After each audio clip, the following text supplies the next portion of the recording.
Bahia eu vou. Velejo no mar eu vou. Amanhã pra Bahia eu vou. Velejo no mar eu vou. Amanhã pra Bahia eu vou. Velejo no mar eu vou.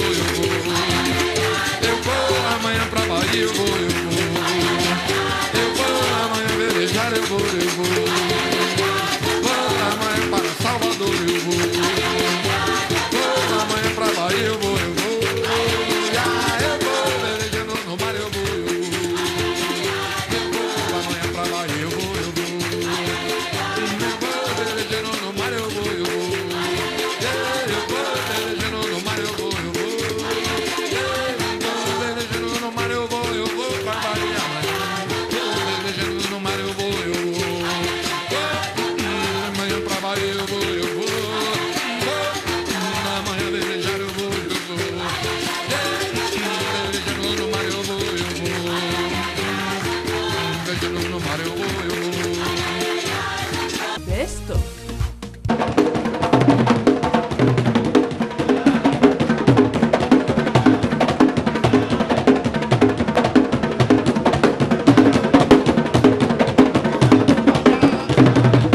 Botaima, Tirana, Letra Nioma, Tirana, Samana Nioma, Tirana, Blajanshirazo Nioma, Tirana, Asawa Blomao, Tirana, Leniana Yoboga, Tirana, Boni Quiwo Mosiapo Nia, Tirana, Dama Manesia de Guaya, Tirana, Ombra Wasumona Go Pabla, Tirana.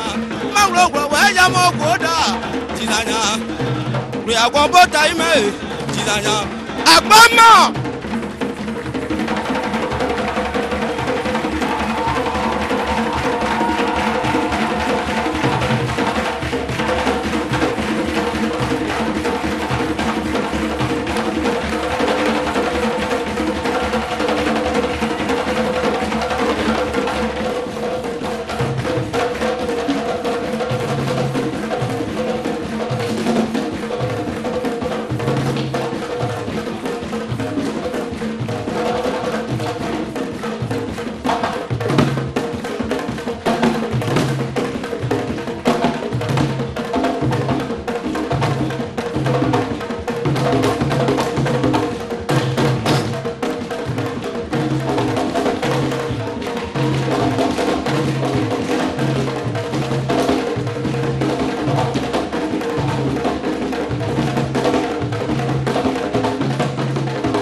Vous êtes rencontrés. Dites-nous tout aujourd'hui. On veut tout savoir. Un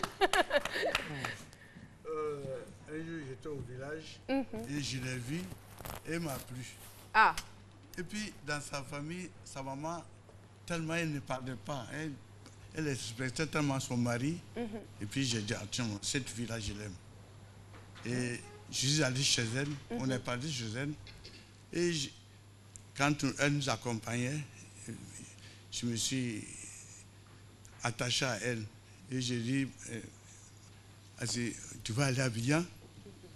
Elle a dit, pourquoi faire? J'ai dit, alors, on va rester ensemble. Et quand j'ai dit ça, elle a fui. Elle est partie. Et j'ai vu que vraiment ça pouvait marcher. Et j'ai envoyé quelqu'un pour la chercher pour moi. Et elle a accepté. Et quand elle a accepté, je suis allé voir mes parents. Et mes parents sont allés donner la boisson à ses parents. D'accord. Voilà. D'accord. Elle va nous expliquer pourquoi est-ce qu'elle a fui. Mais le monsieur, il dit qu'il vous aime, il vous fait des avances et vous fuyez. Pourquoi? Comme on ne se connaît pas, un étranger qui vient d'arriver, il vient te saluer et puis tu t'en vas le saluer et puis il dit on va aller à Abidjan. Je dis, comment aller à Abidjan? On ne va pas à Abidjan comme ça. Quelqu'un qui ne le connaît pas. Donc c'est après ça qu'il venait à la maison. Des fois même quand il vient avec son ami, moi quand on mangeait, son ami quand il dit on arrive, hein, je prends la prise. C'est toi la fille. Mais ça, après, il a tout fait. Il a forcé jusqu'à... Il est parti demander la main. Et puis, mes parents, ils ont accepté. Mais quand ils ont accepté, là, on n'a pas venu ensemble. On ne s'est pas connus. On a fait plus de 3 ans. 3 ans. Best. Les sœurs que vous avez, vos demi-sœurs, enfin, j'aime pas trop le thème, mais vos sœurs n'ont pas été excisées. Vous avez été la seule à être excisée. Ça se passe quand j'ai 9 ans. C'était des vacances, donc j'étais chez ma mère à ce moment-là. Et elle est venue me chercher. Elle m'a dit, on va aller au village, il y a une grande fête au village. Donc, on arrive au village, effectivement, il y a une fête et tout. Tout le monde est bien habillé, dans de gros pagnes et tout. Ça se passe bien. Et jusqu'à 5 h du matin, jusqu'à ce qu'on nous dise, on va aller au champ, on va aller dans tel endroit, venez, suivez-nous.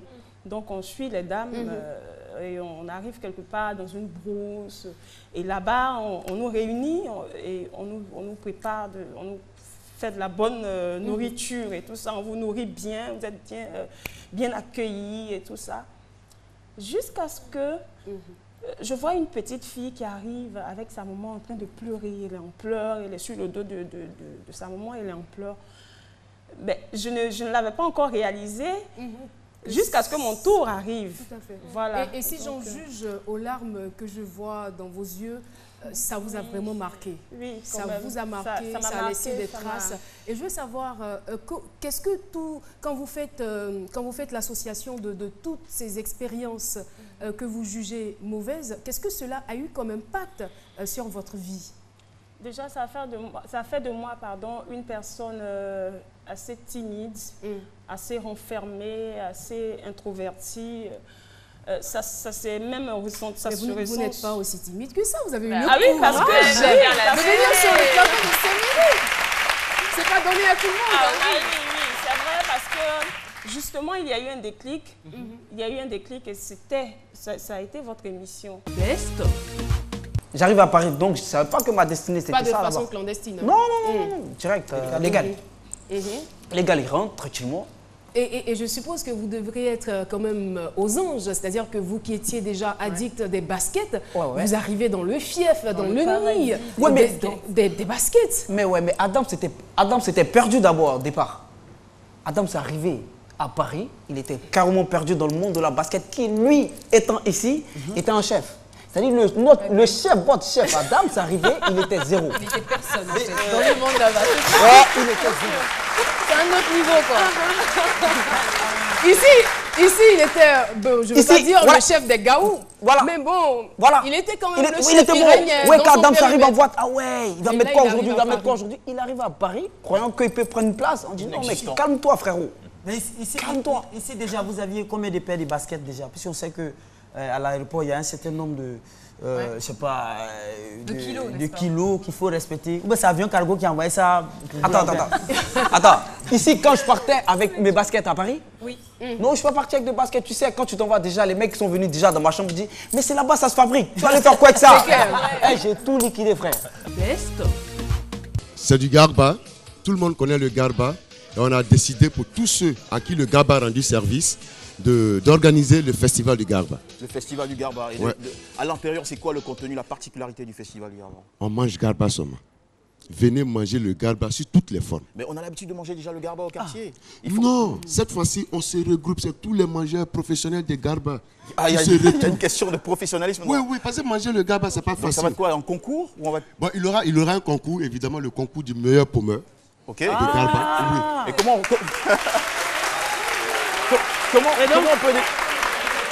on peut déterminer un bon paumeur de Garba? Non, le bon paumeur de Garba, ça se passe dans la main. Comment la main va vers la tigre, comment tu plies puis tu ramènes. Alors faites-nous une démonstration rapidement. Paume-nous la tigre. Voilà, ça. Donc là, c'est un concours, en fait. Ça, c'est un paumeur de Garba. Lui, il a déjà participé au concours l'année passée. D'accord. Oui. Voilà, il a été le premier l'année passée. Non, vraiment, lui, il ne peut pas tenir face à celui-là. Quels sont les critères pour pas gagner? possible, alors. Plus rapide, c'est la quantité. Quels sont les critères? Pour moi, ce n'est pas être rapide, c'est comment. La quantité. C'est la quantité. La manière, la quantité. Je fais un peu le commerce. Bon, quand les enfants ont commencé à venir, il dit, bon, il a voulu que je reste une femme au foyer. Je suis restée une femme au foyer. Bon, il a dit qu'il prenait tout en charge. Il va tout prendre en charge. Et puis c'est vrai, vraiment, il le faisait. Il n'avait pas assez d'argent, mais le minimum, il le faisait. Il payait même ma pommade, mais c'est lui qui achetait pour venir me donner, même les magazines. Parce que moi, j'aime beaucoup lire. Il payait les magazines, il m'amenait ça, je lisais. Bon, il faisait, en tout cas, tout était à sa charge. Mais, voilà. Mais vous n'avez pas eu peur lorsqu'il vous a demandé de rester à la maison, quand on sait aujourd'hui les difficultés auxquelles nous sommes confrontés. La vie d'aujourd'hui n'est plus pareille que celle d'hier. Les enfants, il y a beaucoup de charges, tout augmente sur le marché. Et il vous demande de ne pas avoir une autre activité en dehors, bien sûr, du ménage. Et vous acceptez. Bon, il faut que j'avoue, j'ai été naïve. Bon, c'est pas amour, j'ai accepté, mais j'ai été naïve aussi. Voilà, c'est la naïveté qui m'a mis dans cela. L'amour et la naïveté. Je l'aimais, donc j'ai suivi ce qu'il a dit. Voilà. Bon, et puis, quand il m'a dit de m'occuper des enfants, bon, comme moi aussi, j'aime beaucoup les enfants. Bon, en tout cas, bon, pour couper le coup, j'ai été naïve. Voilà, j'ai été naïve. Best. Docteur Philomètre d'hôtel. Voilà. Il y a quoi? Non, 24, il faut qu'on fasse le bilan. Après 24, là, il y a des trucs qui sont arrivés. On ne veut plus que 31, ça nous arrive. Tu as quoi? Ça me combien? Ton nom, c'est quoi? Parle fort. Quel nom? Quoi? Non, là, non. J'ai pas vu notre nom. Non, quand c'est comme ça, là, on met is là-bas. Pourquoi? On n'entend pas bien. Tiens ton ticket. Attends, c'est pas ça, Youbé, c'est pour dormir. C'est pour dormir. Il faut prendre un rouge là. Tiens. C'est comme ça. Non, dans la chambre d'hôtel, tu as géré. Vous avez vu? Tu m'as attaché en pagne, tes chaussures, c'est bonjour. Mais moi-même, j'habite à l'hôtel. Bonjour, bonsoir. Voilà, moi-même, j'habite à l'hôtel. Ça, ils vont voler mes tapettes, puis ils envoient. Dans l'hôtel, là, tu as déjà vu tapettes bien comme ça. Je sais pas, je on ne mélange pas trop les hôtels. Tiens, voilà. C'est comme ça, au 24, ils ont volé des éponges. Ça, c'est quoi? C'est éponge. C'est éponge. C'est pas sac de pommes de terre. Ça, là, c'est pour dormir. Ça, c'est kabakuruta. Voilà, ça, c'est savon noir. Voilà, ça, c'est pour dormir. Là, ça peut durer avec toi. Parce que nos petits savons à l'hôtel, là, petit qui sent bon, là, quand ils viennent, ils volent tout. Si tu peux voler tout. Eh, Philo, tu as bien fait. Ça, là. Voilà, éponge, ça, on appelle ça fou. Répète fou. Fou, voilà, tiens. Pardon, maintenant. Best.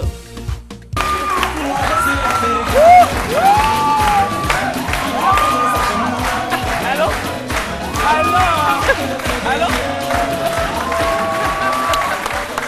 Oui.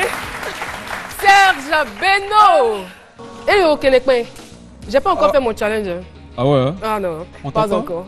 Tu fais ça quand? Ah, tout le monde, il me cherche, je n'ai pas là. Ah. C'est Nessie qui me forme. Mais c'est mieux ici là-haut, il t'apprend ça en même temps. Ou bien? Comment tu vois en ça? même temps. Oui. Ou bien? On va sortir ta robe, s'il vous plaît. Avec la robe là. Ça va aller. T'inquiète pas. Comme ça.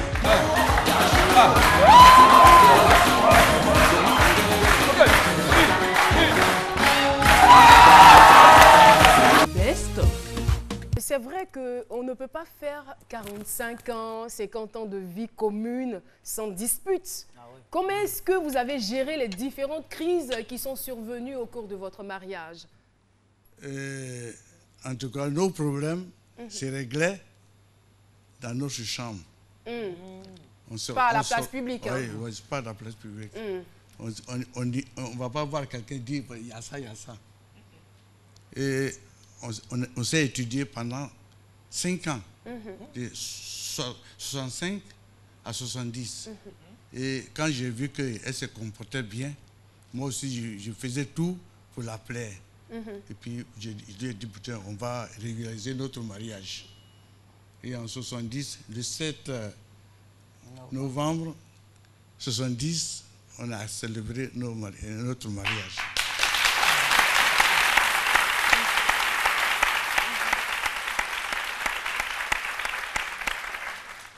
Donc, comme ça, vous vous êtes mariés, vous avez eu des enfants. Et comment vous avez éduqué vos enfants? Dans les quartiers, ce n'est pas moi qui le dis. Hein.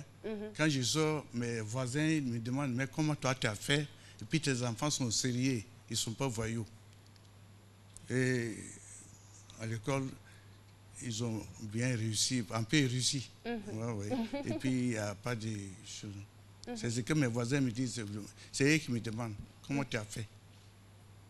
Alors on vous pose la question, comment vous avez fait alors? Comment j'ai fait? Pour suivre les enfants. Parce que quand tu laisses les enfants, tu restes, il y a d'autres qui abandonnent les femmes. Quand tu as fait des enfants avec une femme, tu dois la respecter. Et puis suivre les enfants, quand ils viennent de l'école comme ça, son papa les prend et puis les enseigne. Il les suit. Il ne laisse pas les enfants dans la faim. Toujours il y a à manger. Les enfants, quand ils vont à l'école, ils viennent,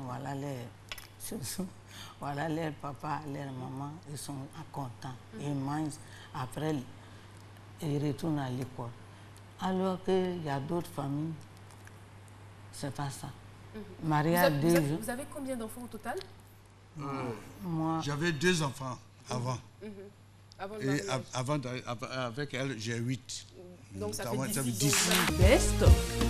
J'ai suivi le lancement de la dernière saison. Et vraiment, dans les différentes capsules, j'ai vu vraiment des présentations de chroniqueurs de l'émission. Et c'est quelque chose qui m'a quand même motivée. Parce que ce sont des jeunes qui sont dynamiques. Et moi, on me dit la même chose. On me dit, quand je me retrouve dans des entreprises, on me dit, ah, mais tu es dynamique, mais il faut corriger quelque chose. Vous avez lavé les assiettes, fait la lessive, tout ça. C'est ça. Comme Philo le disait, c'est vrai, il y a des avantages et des inconvénients. Exactement. Beaucoup d'avantages, mais même au beaucoup d'avantages. Musical, vous pouvez faire la musique, faites le zouglou. Oui. Parce que, oui. Pourquoi le zouglou? Non, mais le zouglou, les tests, c'est un peu l'enfance. Faites le zouglou. Ah oui, je vous inspire en même temps. Oui, l'enfance a été difficile. Ah oh, non. Faites la musique, ça va. Quand je vois. Justement, hein, quand Philo, tu parles de faites la musique, justement, Dieu m'a fait un cadeau, il m'a donné un talent, c'est ma voix. Ah, d'accord. Voilà. Dieu m'a donné de savoir chanter. On voit. Les autres qui regardent, on voit. C'est bien. Voilà, c'est bien. Voilà. J'allais vous dire de résumer votre histoire même en une phrase, une petite musique avec la voix rapide. Bon, c'est pas bon. Pour nous prouver que vous avez la voix. Oui, allez-y. Votre histoire. Voilà.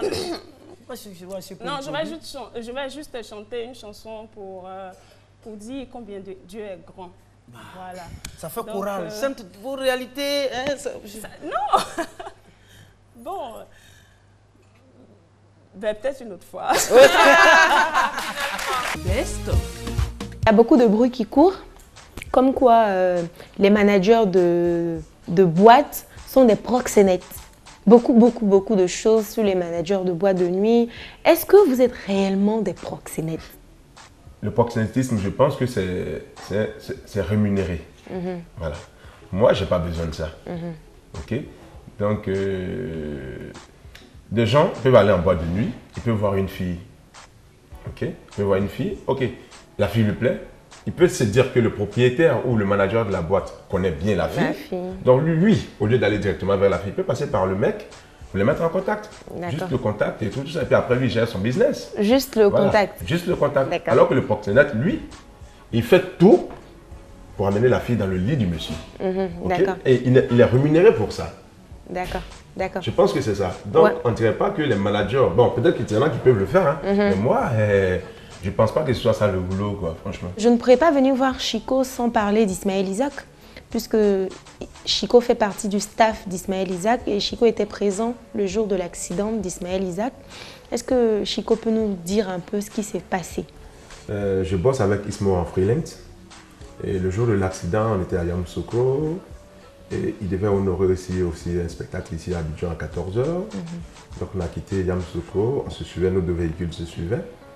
Et juste un peu après tout maudit, le chauffeur d'Ismaël Isaac a quitté brusquement la voie. Il a fait une sortie de route. J'ai rien compris moi. Parce que moi-même je voulais le suivre. Parce que je me suis dit, parce que moi je ne voyais pas l'avant, je me suis dit qu'il voulait éviter quelque chose devant. Okay? Et quand il a fait sa sortie de route, ça a été tellement brusque. Et que moi je voulais le suivre parce que je me suis dit on évitait quelque chose. Et quand j'ai vu le choc avec les garde-fous en bordure de route, j'ai automatiquement régressé. Et je vois la voiture d'Ismaël Isaac aller en tonneau, de tonneau en tonneau. Et j'ai vite fait de garer, sortir de la voiture, courir, venir vers lui. Et j'arrive à la voiture, Ismaël Isaac n'est pas dans la voiture. Oui, il avait déjà été éjecté. Et les autres aussi, le temps de sortir, les autres et tout ça. Donc je vois, par devant là-bas, je vois Ismo, je vois un corps couché dans un ravin. Et je cours, je vais vers lui. Ma première réaction quand j'ai vu Ismo, j'ai dit, c'est fini pour lui. Et à un moment donné, j'ai vu son ventre, en fait, la respiration, en fait, son ventre brûlé. Je me suis dit, ah, il respire, il vit. Donc je suis descendu dans le ravin, je l'ai soulevé. Et quand il m'a vu, il a ouvert les yeux, il m'a dit Chico, Chico, Chico. Je vais mourir. Il a dit non, comment tu vas pas mourir. Best. Avec Junior Expo, on a permis aux enfants de 8 à 12 ans d'apprendre à développer des applications, apprendre aux enfants à créer des jeux, à développer leur intellect grâce aux technologies et grâce à un site. Donc on a différents niveaux, le niveau facile, le niveau moyen et le niveau difficile. Donc Philo, est-ce que toi tu peux faire ça, Philo? Développer une application. Ben, je ne suis pas un enfant, tu parles des enfants, donc... Mais tu es forcément l'enfant de quelqu'un, Philo. Oui. Bon, développer une application, je peux essayer de m'apprendre. Ben, je ne suis pas trop technologique. Moi, on parle beaucoup. Voilà, on parle. Je me dis de façon verbale, je vais te dire qu'est-ce que c'est qu'une application. Voilà. Donc, avec justement sur le site imagine.microsoft.com/dispo part 1, on permet aux enfants de créer des applications, on permet aux enfants de créer des jeux. Best. Ah. Non, excusez-moi, toujours affairage. Femme, je suis allé chercher à Benoît. Hein? Affairage, tu peux même pas... Tu prends ça alors à la cuisine, tu vas me faire mon foutu. Alors.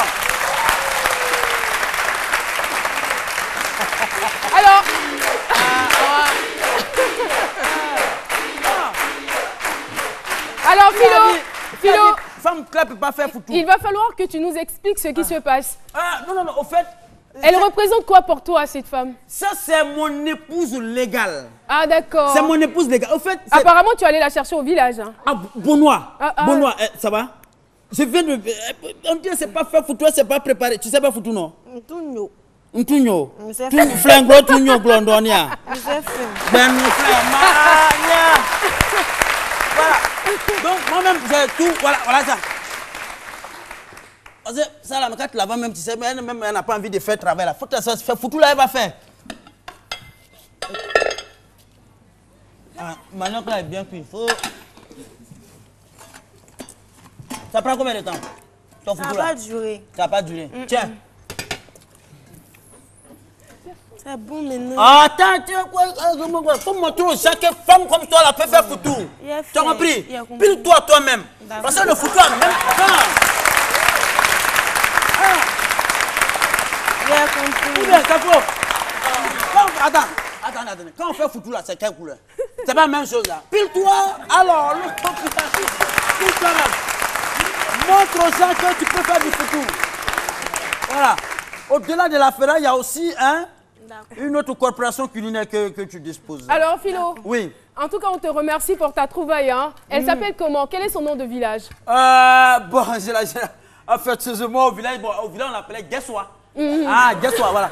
Bon, comme elle est venue maintenant au... On peut l'appeler Alissa, par exemple. Ça fait trop affairage, ça fait trop.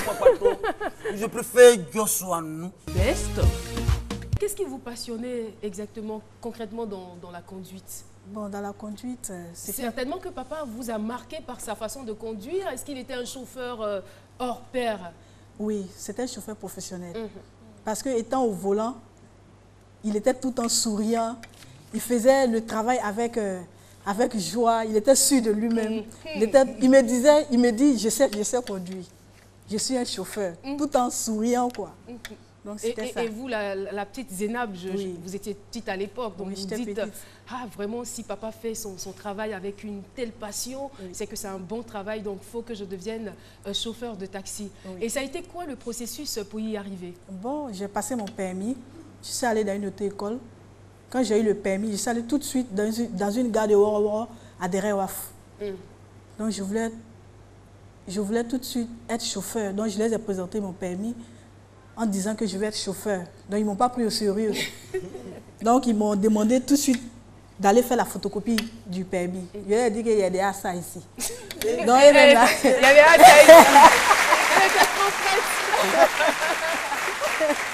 Là, ils étaient étonnés. Ils étaient étonnés. Ils disent, d'accord, il n'y a pas de souci. Il faut nous donner. Puis ils m'ont présenté au chef de la gare. Ils m'ont dit de prendre place. Puis j'étais assise là.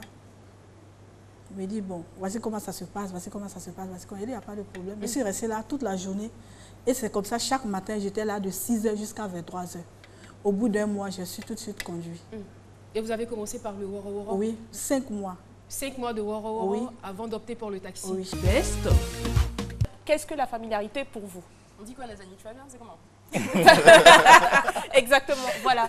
C'est être à l'aise avec quelqu'un, être intime, être proche de quelqu'un, c'est-à-dire s'adresser à la personne de manière intime, en fait, voilà, on va dire. Donc moi, je peux être familière avec Aya, avec vous, c'est ma famille, il n'y a pas de problème. Avec beaucoup plus de légèreté, moins de formalisme. Voilà. Donc, par exemple, avec vous, ma famille, je peux être familière, voilà, ou avec des gens proches, mes amis, ma famille, là, ça passe.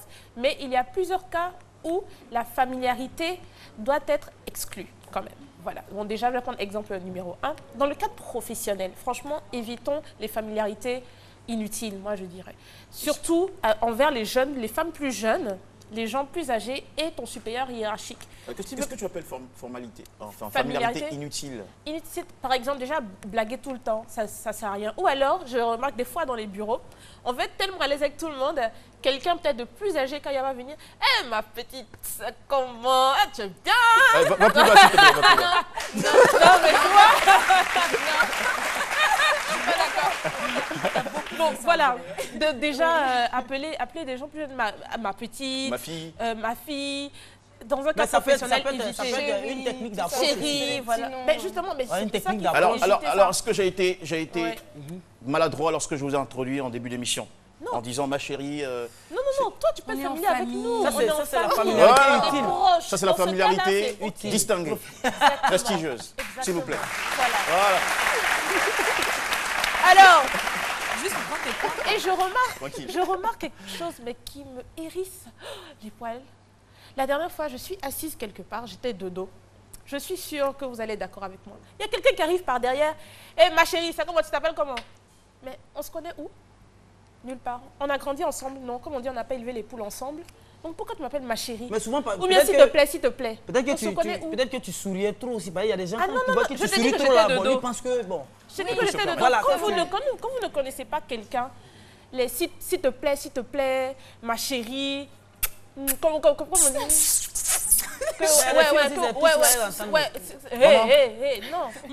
Maman, c'est comment? Non, qu'est-ce qui vous empêche, au lieu de dire s'il te plaît, de dire juste s'il vous plaît, madame, s'il vous plaît, mademoiselle, jeune homme même encore, ça passe. Best.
Cédric, celui-là n'est jamais là quand tu as besoin de lui. Qui va aller payer les factures? Moi-même, je me casse la tête pourquoi? Je peux payer mes factures grâce à mon Move Money. Étoile 155 étoiles 4 dièse. C'est fini. J'ai payé mes factures. Avec Move Money, réglez à temps vos factures d'eau et d'électricité 24 heures sur 24 et 7 jours sur 7. Tapez étoile 155 étoile 4 dièse. Move Money, c'est encore mieux d'être. C'est encore mieux avec Move Money. Move, no limit.